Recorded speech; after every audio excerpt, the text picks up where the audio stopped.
When Senator John Fetterman of Pennsylvania spoke during this hearing, what unfolded was a rare and powerful example of moral clarity cutting through the noise of Washington politics. He told the story of Ramin, a surgeon from Afghanistan who helped American troops during the war, saved American lives, and now lives in Philadelphia. But Ramin's two brothers, who also aided our mission, are stranded in Pakistan, facing possible deportation back to Afghanistan, back to the Taliban, back to a regime that hunts people like them for their loyalty to the United States and their belief in democracy. Secretary, hi, hello. Hi, Senator. As you may know, I'm from Pennsylvania, and I occupy perhaps a unique position. I've been very, very, very pro-immigration, but I early identified the serious problem about the border, the security. And I've said this publicly, I'll say it now, that my party failed to secure our border.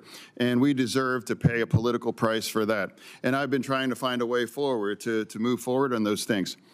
I voted for you. Not because you and I agree on a lot of political things and we're in different parties, but you're the secretary and I'm a member of this committee, so I believe we have to find a way to work forward together. And I'm not here for fireworks or to try to create like something to be clipped on TV. I'm honestly coming, asking for your help about a situation here. So now, I have a constituent, his name's Ramin, and he's an Afghani who served alongside our service members there in the war. He is a resident of Philadelphia. Now, he's a surgeon, and he saved American lives. And now he is waiting to be approved like a green card. And now he helped evacuate our forces through an airlift. Now, and his two brothers, and of course we can't name them due to their concerns, but they're trapped in Pakistan.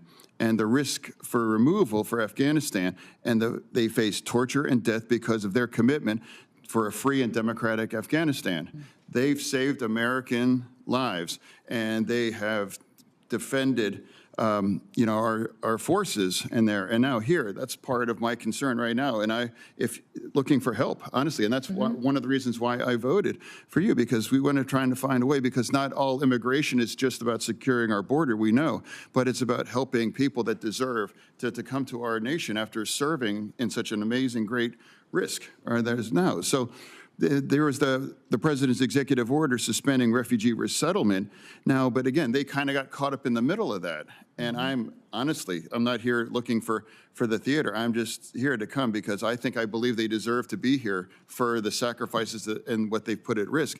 And I'm asking if we're able to get some kind of, working with my office, please, to find a way to bring these Afghani heroes that saved American lives during that war, because things may got caught up in these executive orders.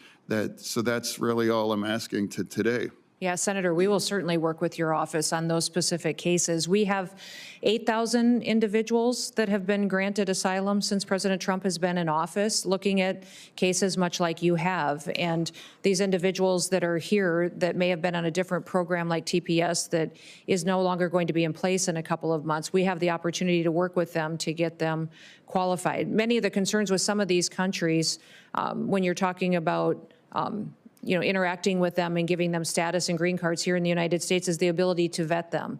And it sounds like the individuals that have been thoroughly vetted and in partnership with the United States. And so that is something that we'll look at, and we'll certainly work with you on recognizing their service to our country. Yeah, I would be profoundly grateful if my office can work with your team, and perhaps even with state as well too. So that's all this is about too. Yep. It's a political truth that we have to find a way to work together, because there are truth, and it is not owned by one side or the other. So I look forward to finding a solution here. Okay, thank you. Thank you, Senator. Fetterman, known for his blunt honesty and working-class directness, didn't come to grandstand. He didn't posture or point fingers. He came with a simple, urgent plea: help save the lives of Afghan allies who risked everything for the United States. What makes Fetterman's remarks so striking is not just what he said, but how he said it. He didn't try to score political points. He admitted that his own party, the Democrats, failed to secure the border adequately, a level of honesty we don't often see in politics. But he also reminded everyone that immigration isn't just about walls and restrictions. It's about humanity. It's about our moral obligation to the people who stood shoulder to shoulder with our soldiers at immense personal risk during 2 decades of war. And this is where Fetterman's leadership shines. He wasn't appealing to partisanship. He was appealing to conscience. He made it clear that America's greatness isn't measured by how many people we keep out, but by how we treat those who believed in our values enough to fight and bleed for them. Secretary Kristi Noem, to her credit, responded constructively.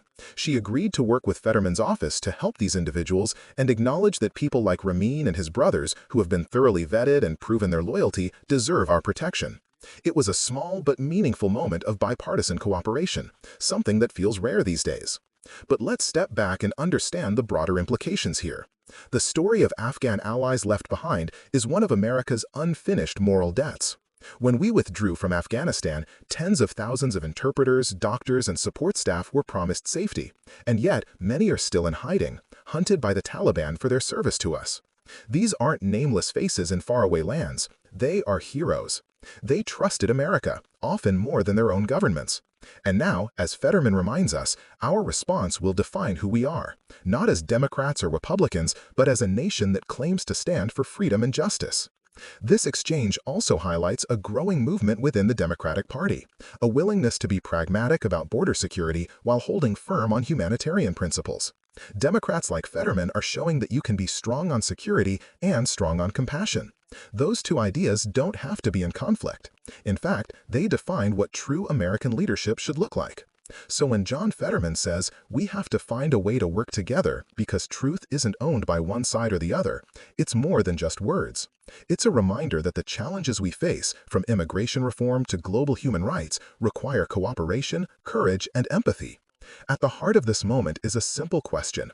Do we keep our promises to the people who risked everything for us, or do we turn away? If America wants to lead with integrity on the world stage, the answer should be obvious. This isn't about politics. It's about honor. It's about humanity. And it's about living up to the ideals that define us as a nation. If you agree that America must stand by those who stood by us, those who fought alongside our troops and protected our freedom, then let your voice be heard. Because in times like these, silence is not neutrality, it's complicity.